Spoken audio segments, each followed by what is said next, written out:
posibilidad ng tambalan nila ni Senadora Amy Marcos.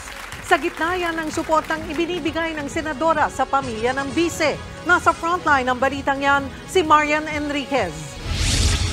It is true that we are the political... Alam mo to si Sara, gumaganda ha. Hindi ganito itsura niya nung walang stress. Oh. Baligtad, no? Kung may mga taong ganyan, kung kailan nai-stress, parang nagiging blooming. Nung hindi siya stress, parang hindi siya hindi blooming. Ngayon parang blooming, ha? Sige, banatan mo, ano? Family, our political side of our family is going through a rough patch right now. Ito ang sagot ni Vice President Sara Duterte nang tanungin sa patuloy na suporta sa kanya ni Senadora Amy Marcos. Sa isang ambush interview matapos ang signing ceremony para sa mga development project para sa Metropolitan Davao, inamin niyang dumaraan sa rough patch sa aspeto ng politika. Alam mo, ma-honest din siya. Dumadaan sila sa rough patch. Dumadaan sila sa, kumbaga sa bagyo.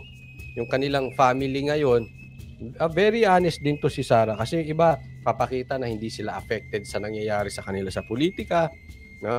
Pero siya honest Isa yan sa good sign. Alam mo naman, ang mga politiko, mga plastic, di ba?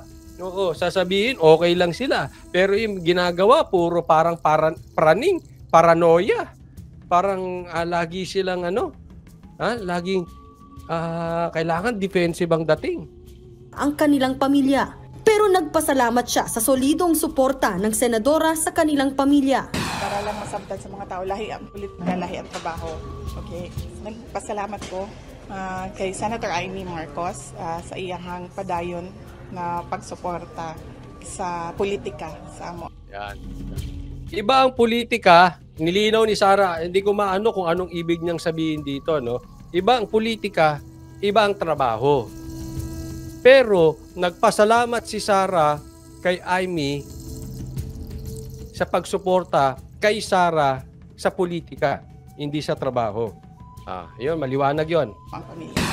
Bukas ba si VP Sara sa tandem nila ni Senador Amy na tandem. Ito binuksan ni Roque, Attorney Roque. Na Sara, Amy, maiba naman daw, babae. Okay. Lutang ni dating presidential spokesperson Harry Roque. Just like the confidential files. Sorry. Ay! Meron kasi isang version, hindi pinakita yung nalaglag. Itong kay Sara, pinarinig pa yung nalaglag. But anyway, cool lang naman si Sara. Kita mo, ibang-iba siya ngayon talaga, ha? Next year, natatawa-tawa pa siya. The future to... Alam mo bakit, Sara, hindi mo samahan sa TikTok si Kitty? Okay yan maiba naman, Hindi puro politika. Wala namang masama doon, di ba? Hindi naman, baka sasabihin na naman ng mga iba, hayaan mo lang, okay lang yun. Relax. Nawala siya. Distant. The future is far too distant for us to speculate right now what will happen in 2020. Tumanggi naman magkomento si VP Sara sa Okay, bigyan ko muna ng komentaryo yan bago tayo pumunta ron. Okay? Sa next na tanong kay Sara. Ito po, pagka may sinasabing maganda or may sinasabi si Senator Amy in favor, especially itong huli, na susuportahan niya si PRRD, pinuri po natin si Amy. At sinabi ko po sa inyo, kung kayo po ay matagal nang sumusubaybay kay Coach Oli, so ibig sabihin, nadinig nyo yung stand ko about it. Ako, pinupuri ko at face value. Gusto ko yung narinig ko kay Amy, nanindigan siya, susuportahan niya si PRRD. Pero hindi ibig sabihin nun, sasabihin ko sa inyo na iboto nyo si Amy or suportahan nyo si Amy o wag nyo siyang suportahan o wag nyo iboto. Hindi po yun ang issue. Parang yung kay Roque, dati tinitira natin, ngayon maganda sinasabi niya, pinupuri natin. So, ganun din. Yung kay Amy, nagustuhan ko yun, nagbigkas siya na susuportahan niya at mananatili siya kahit mag-isa na lang siya, susuportahan niya si PRRD. Ako, nagustuhan ko yun. tunay man yun or kaplastikan, ang importante, nag-declare siya sa mainstream. Ibig sabihin, andun na yun. Babalik at babalikan yun, pwede natin siyang singilin about it. So yun is a good step. Kahit man yun sabihin natin totoo or hindi totoo, ibig sabihin, may yagballs. May lato-lato ito si Senator Amy para manindigan, para kay PRRD. Hindi katulad ng mga ibang kapartido niya na mga walang lato-lato na dahil sa ngalan ng project palipat-lipat. Kaya pinuri natin doon si Amy. Ganun lang naman yun. Hindi ibig sabihin gusto natin si Amy o ayaw natin si Amy. Wala po yun doon. Yan. Ngayon, Coach Oli, ang tanong ko sa iyo, umiingay na yan, Sara at Amy. Ikaw ba, anong take mo dyan? Etong take ko. Sa akin, doon ako, lagi kong sinasabi sa inyo, and up to now, yun pa rin ang tindig ko. Resibo. Hindi apelyido. Okay? So kaya yung nagsasabing vlogger, hindi, mag-declare na kayo. Ano ka pala desisyon? Diktador ka rin? Bakit pag-decidein mo kami? Halimbawa, tinitira na, halimbawa, hindi natin ang gusto ng galawan, halimbawa ni Abalos, ni Boying. Pero biglang bumait. Nanumbalik sa Diyos. Talagang nakita natin ang pagbabago at gumawa for 5 years. Naayos tayo, inayos. Ibig ba sabihin nun, hindi natin susuportahan? Susuportahan natin. Bakit? Hindi tayo nakatingin sa tao, hindi sa apelyido. Halimbawa lang naman. Ibig ba sabihin, kunwari, nagkalat si Sara? Or sabihin na natin si Tatay Digong, kahit ako po ay maka-DDS, si Tatay Digong mismo nagkalat. Susuportahan ko pa ba? Hindi na.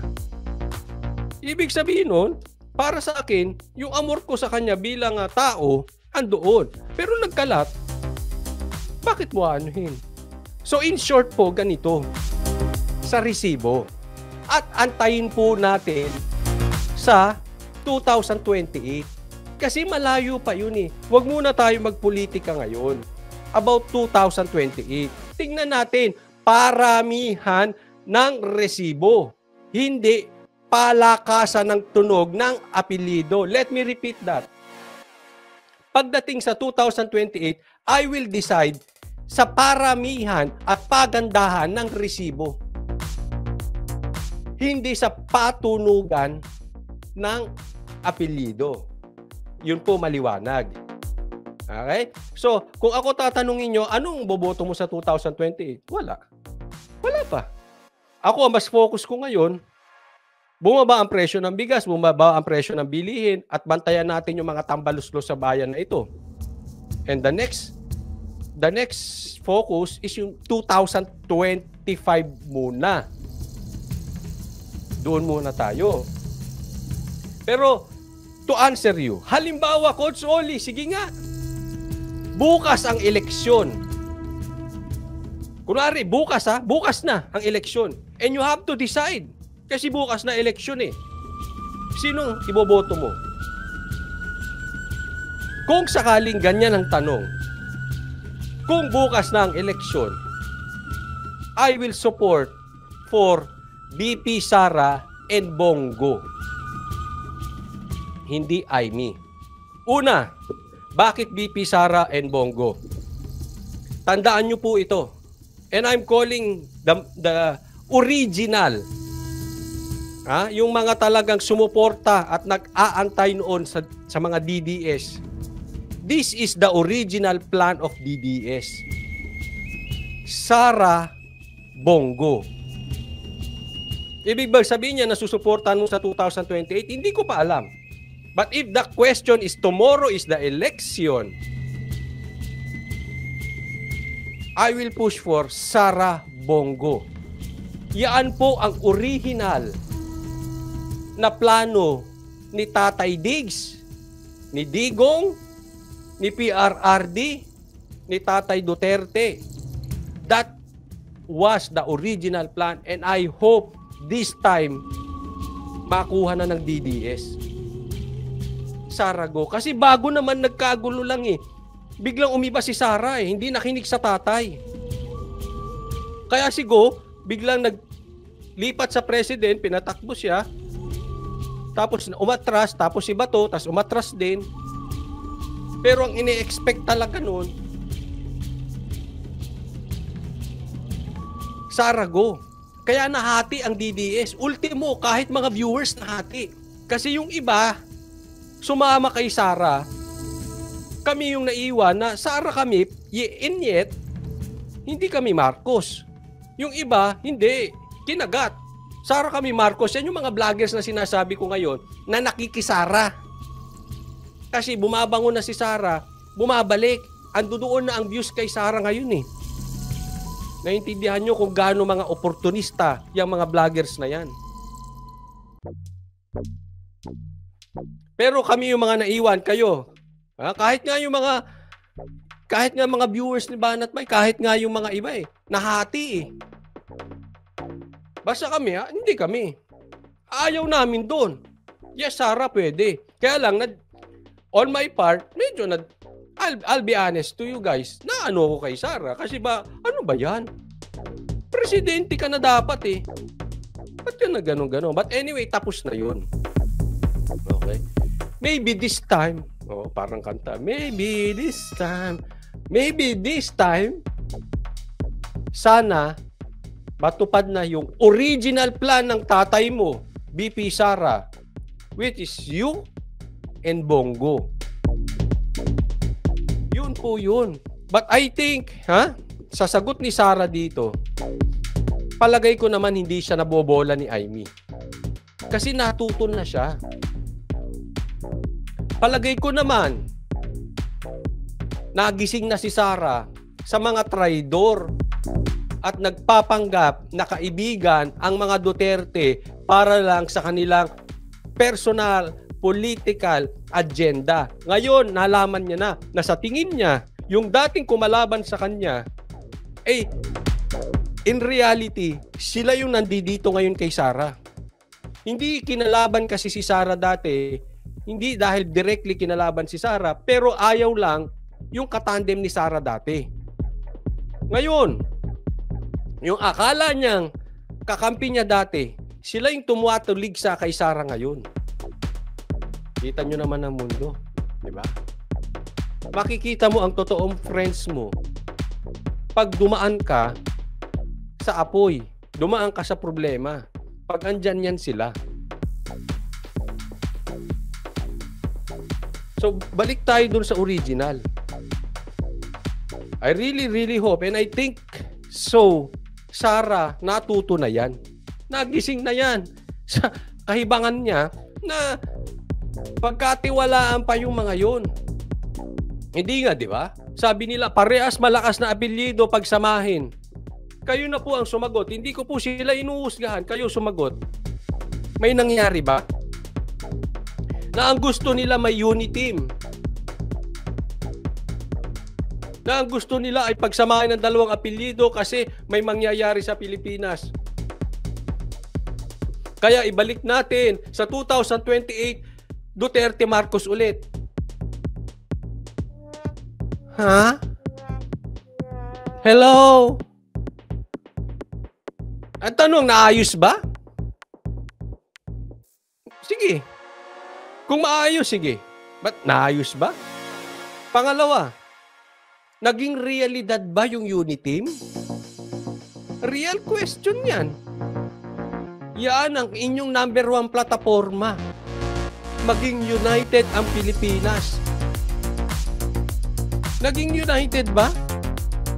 Nagkatotoo ba yung unity team?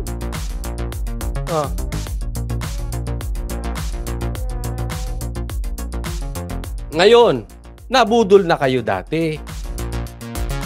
Sara, nabudol ka na. With due respect po. Fool me once, shame on you. Fool me twice, shame on me. Pambihira.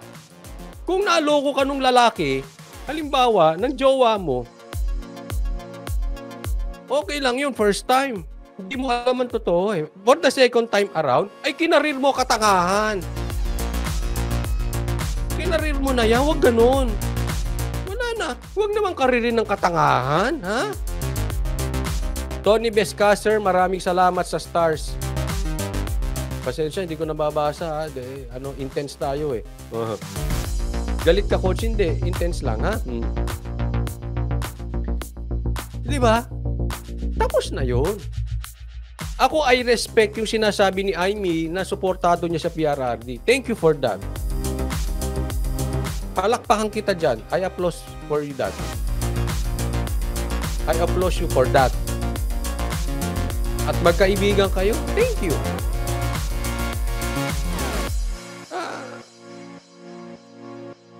Yun na lang yun.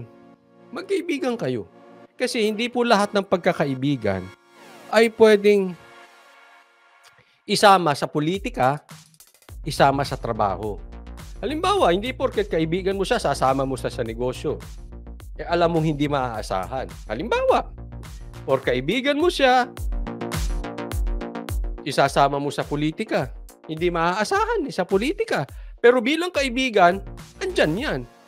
That is a different story. Kami, natuto kami. Ha? Una pa lang, ayaw na namin. Yung iba, ngayon pa lang natututo.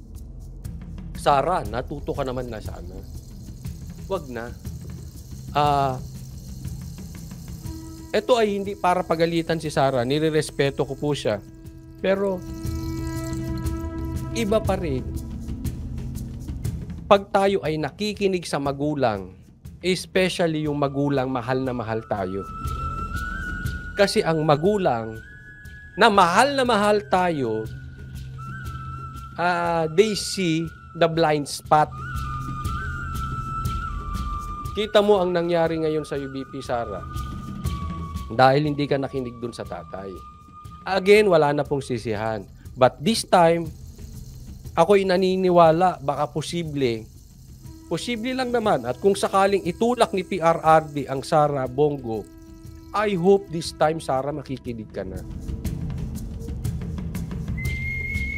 Kasi kahit hindi po nagsasalita si Tatay Digong, I believe na prove niya yung sarili niya.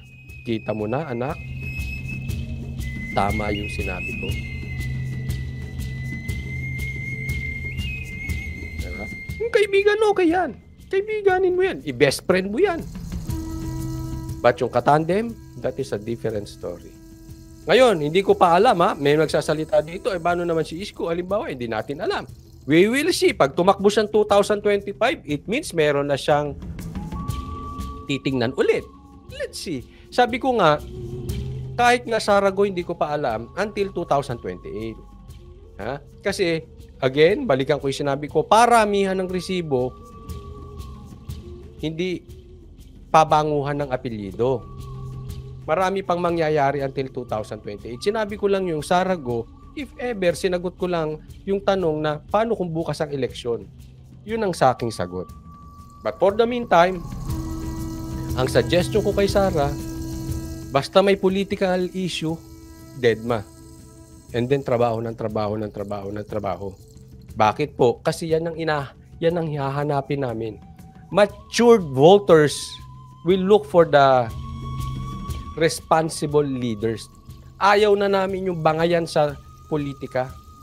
Kaya, hayaan mo silang pinupolitika kayo. Basta trabaho, makikita naman ng taong bayan yan eh.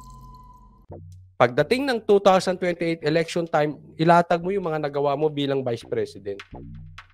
Sila, kung gusto nila mamuliti ka, bahala sila. Basta for you, ganun ang gawin. Tuloy tayo.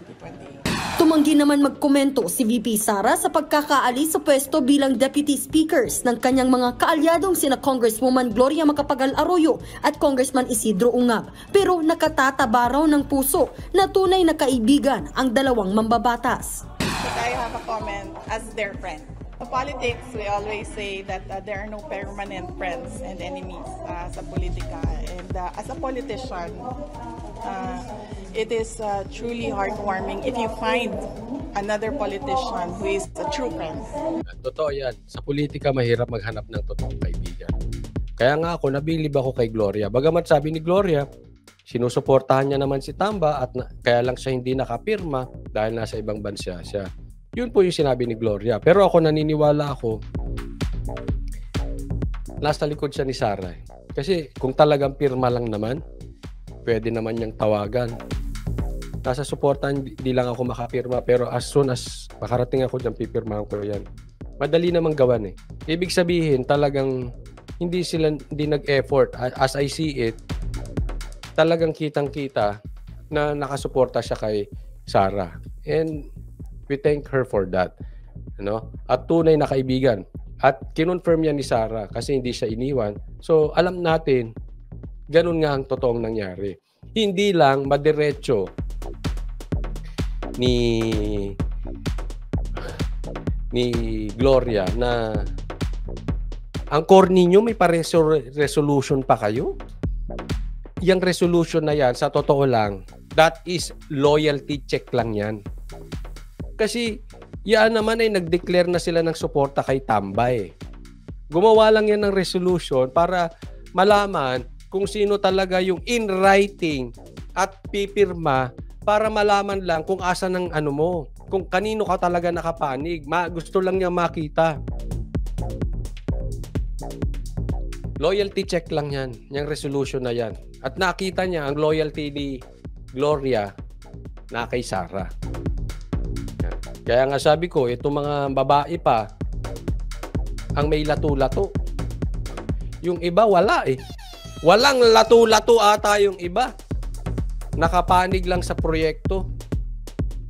Alam mo, Tamba, kabahan ka na.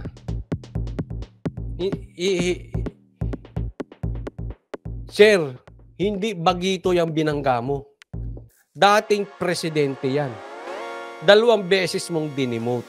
Ginawa mo siyang parang laruan dyan sa Congress. You think? Tatahimik lang yan? Tingin mo maliit na tao yan? Small but terrible yan. Ulitin ko, dating presidente yan. At hanggang ngayon, mataas pa ang kanyang political clout. Nasa panig pa siya ng Duterte. Kung ako kay Tamba, kabahan ka na.